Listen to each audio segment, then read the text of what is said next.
En réalité, gauche et droite, c'est conservateur, révolutionnaire. La plupart du temps, le conservateur est à droite, pas à gauche.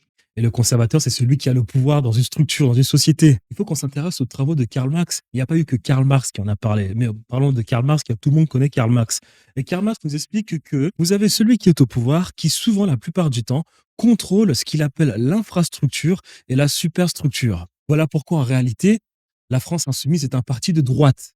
Voilà pourquoi, en réalité, même Marine Le Pen est un parti de droite. Voilà pourquoi Macron, c'est aussi la droite. Pourquoi? Parce qu'ils sont tous au pouvoir. Ils travaillent pour un pouvoir. À longueur de journée, les valeurs qui nous expliquent dans les médias sont les valeurs qui sont en accord parfaitement avec le pouvoir. Ils disent tous la même chose. Ils sont tous soumis au même maître. Maintenant, quand on analyse la France, est-ce qu'on est capable d'identifier des gens qui vont à l'encontre de ce message? Des révolutionnaires. Et je parle vraiment de pouvoir bien établi, hein, c'est-à-dire système politique ou bien quelque chose qui a vraiment de l'influence. Je ne parle pas de personnes qui se mettent sur Internet, qui font beaucoup de vues. Ça, c'est pas des gens, c'est pas des. Alors tout le respect qu'on doit à ces personnes, c'est pas des révolutionnaires, c'est juste des personnes qui essaient de réveiller les consciences, mais ils n'ont pas de structure solide pour justement affronter le pouvoir de droite en place. Il n'y en a pas.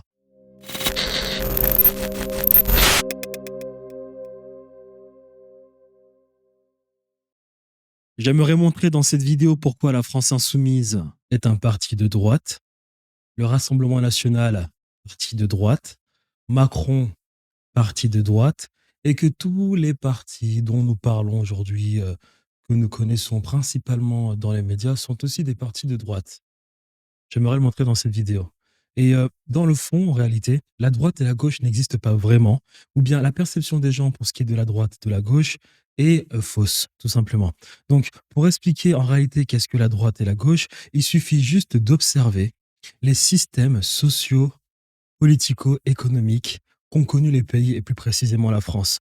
Lorsqu'on regarde les systèmes, nous avons eu tout ce qui était empire, nous avons eu le féodalisme, nous avons eu le mercantilisme, le capitalisme. Le capitalisme s'est changé aujourd'hui, ne cesse de changer en quelque chose. Certains pays ont connu le communisme comme la Russie et bien d'autres. Il faut déjà prendre ces systèmes-là. Maintenant, dans ces systèmes-là, il faut analyser qu'est-ce qui se passait dans ces systèmes-là. Quand on remarque, par exemple, dans le féodalisme, à longueur de journée, on nous parlait des rois. Et les rois étaient au pouvoir. Mais il faut observer aussi derrière que, bizarrement, on remarque que le féodalisme finit pour qu'un autre système continue. Ce système qui suit, lui aussi, se termine pour qu'un autre système continue.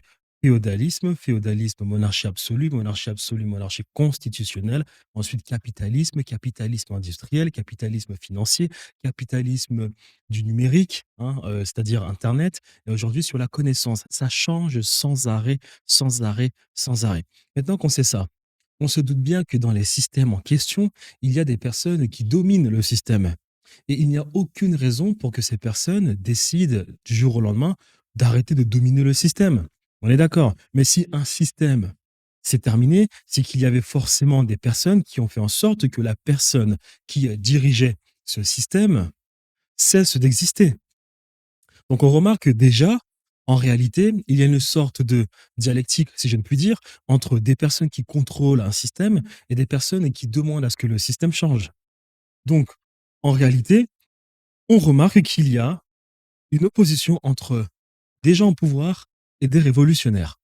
Et ça, on peut l'analyser parfaitement, hein, c'est-à-dire que on a des rois absolus qui ensuite deviennent des rois à moitié, monarchie constitutionnelle. Ensuite, on a ces rois qui disparaissent.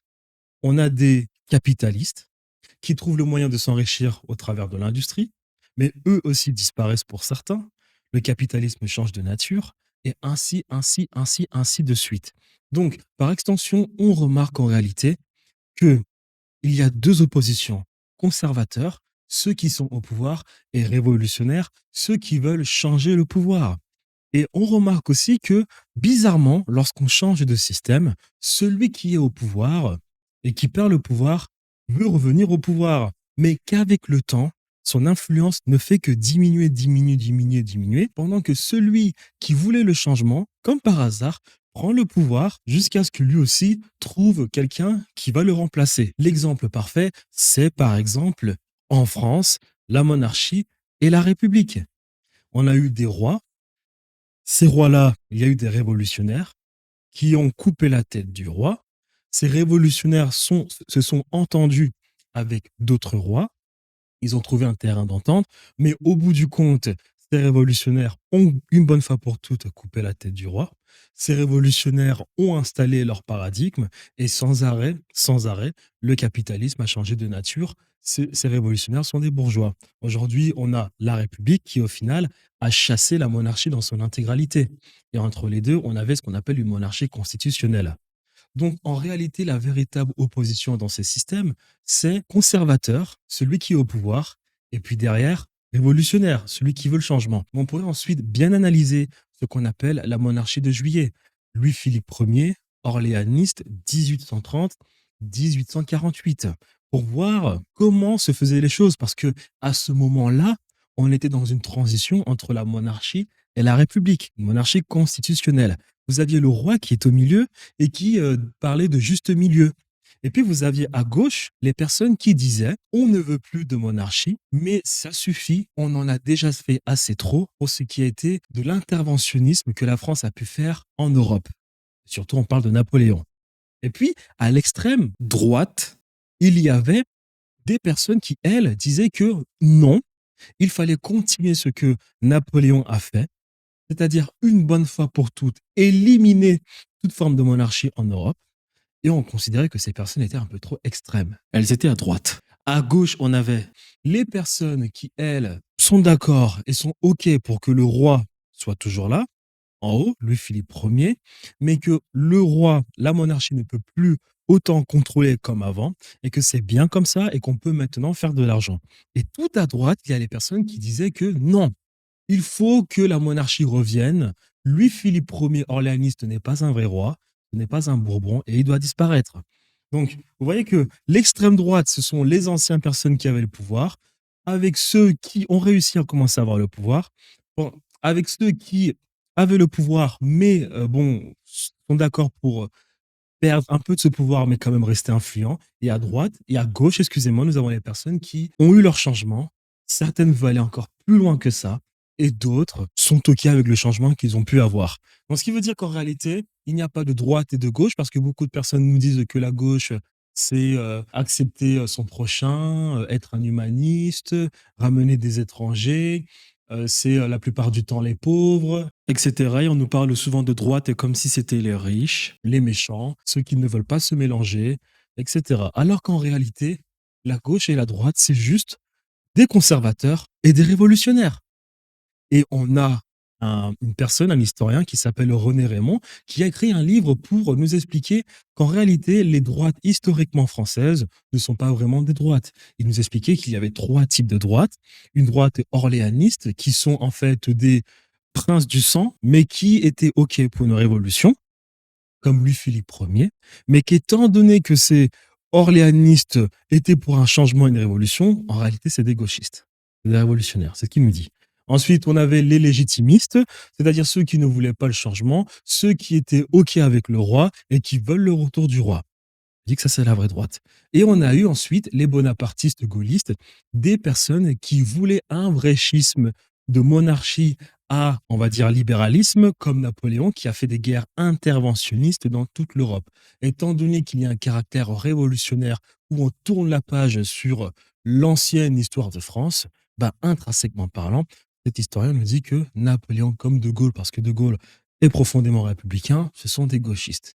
Donc maintenant qu'on sait qu'en réalité, la gauche et la droite, ce n'est pas ce qu'on pense, mais que la gauche est profondément révolutionnaire et que la droite, ce sont juste des conservateurs ou bien des personnes qui espèrent encore garder le pouvoir, il faut qu'on s'intéresse à quelque chose d'autre. Il faut qu'on s'intéresse aux travaux de Karl Marx. Il n'y a pas eu que Karl Marx qui en a parlé, mais parlons de Karl Marx, car tout le monde connaît Karl Marx. Et Karl Marx nous explique que dans les pays type européens, c'est-à-dire les pays qui aiment bien dominer pour s'enrichir et qui ne savent faire que la domination pour s'enrichir, jamais le partage avec les autres, dans ces pays-là, vous avez celui qui est au pouvoir qui, souvent, la plupart du temps, contrôle ce qu'il appelle l'infrastructure et la superstructure. Qu'est-ce que l'infrastructure? Il nous explique que il y a des gens dans un territoire qui possèdent les moyens de production, d'autres personnes qui n'ont pas grand-chose et n'ont que leur force de production, et que la plupart du temps, les personnes qui possèdent les moyens de production réussissent à exploiter celles qui ont une force de production. Il nous dit aussi que les personnes au pouvoir contrôlent la superstructure. Et qu'est-ce que la superstructure? C'est tout ce qui relève du narratif en société. Les médias, la religion, les mœurs, la politique, l'éducation, l'école, pour bâtir des personnes à l'image de celui qui possède le pouvoir. Et ça, vous pouvez le voir avec la République. Bizarrement, vous voyez la République. Dans la République française, on nous parle beaucoup de Napoléon. Pourquoi est-ce que vous connaissez Napoléon? Parce que Napoléon est celui qui marque un schisme profond, celui qui fait en sorte qu'on tourne la page de la monarchie pour aller commencer la République. Voilà pourquoi la République aime bien vous dire que Napoléon était un sauveur, alors que c'est un barbare. C'est un grand barbare. On nous parle beaucoup de Voltaire, parce que Voltaire, c'est pareil. Voltaire qui souffle de mauvaises idées à toutes les personnes qui fréquentaient la Pompadour, c'est-à-dire la maîtresse de Louis XV. Il avait par extension un ami qui s'appelait Jacques Necker, un Suisse, qui s'occupait des finances du roi. Et c'est à partir de là qu'on a vu beaucoup de choses changer vis-à-vis des Bourbons. Et plus tard, le roi a été guillotiné. Vous avez aussi Victor Hugo comme par hasard. Victor Hugo est connu pour avoir tenu tête à un roi, entre guillemets, hein, parce qu'un empire en réalité c'est un royaume qui s'étend, à un roi, Napoléon III. Donc Victor Hugo, intrinsèquement parlant, représente quelque chose de républicain qui affronte une fois de plus la monarchie. Voilà pourquoi vous connaissez, voilà pourquoi à l'école on vous parle beaucoup de ces figures, car la République doit se légitimer pour continuer de vous dire que la monarchie n'existe pas.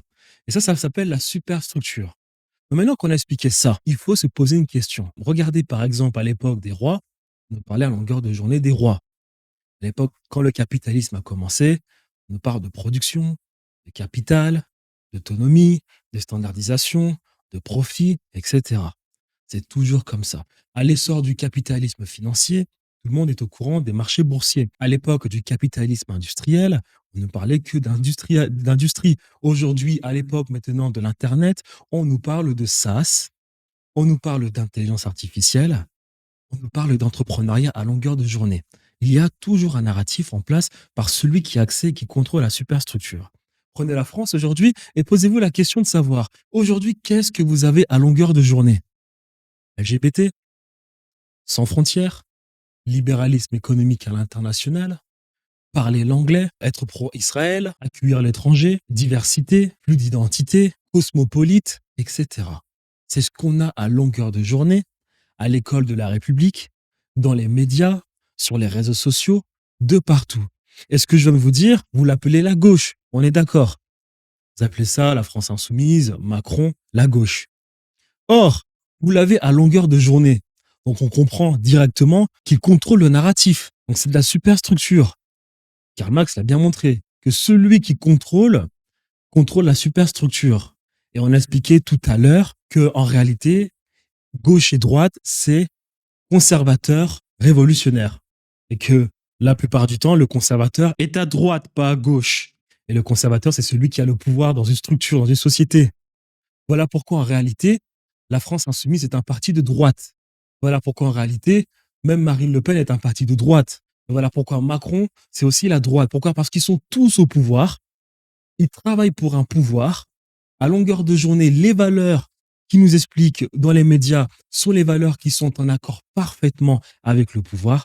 Et voilà pourquoi tous ces partis en réalité ne sont que des partis qui sont des partis de droite.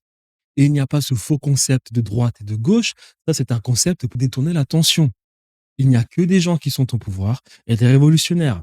Et maintenant qu'on voit qu'en réalité, quand on analyse profondément la France insoumise, Macron, le RN, ils disent tous la même chose. Ils sont tous soumis au même maître, à l'UE, au capitalisme, au business des sans frontières. Il faut se poser la question de qui sont les révolutionnaires. Parce que même Dominique de Villepin aura le même discours que Macron. Le petit de Marine Le Pen, comment il s'appelle, Bardella, a le même discours que Macron. On le voit déjà bien, comment il protège Israël, Israël qui est déjà au pouvoir. Alors c'est le lobby israélien, on va dire capitaliste, hein, voilà, au pouvoir. Ils disent tous la même chose. Tous. Donc ils sont tous au pouvoir, c'est tous des gens de droite. Maintenant, quand on analyse la France, est-ce qu'on est capable d'identifier des gens qui vont à l'encontre de ce message? Des révolutionnaires.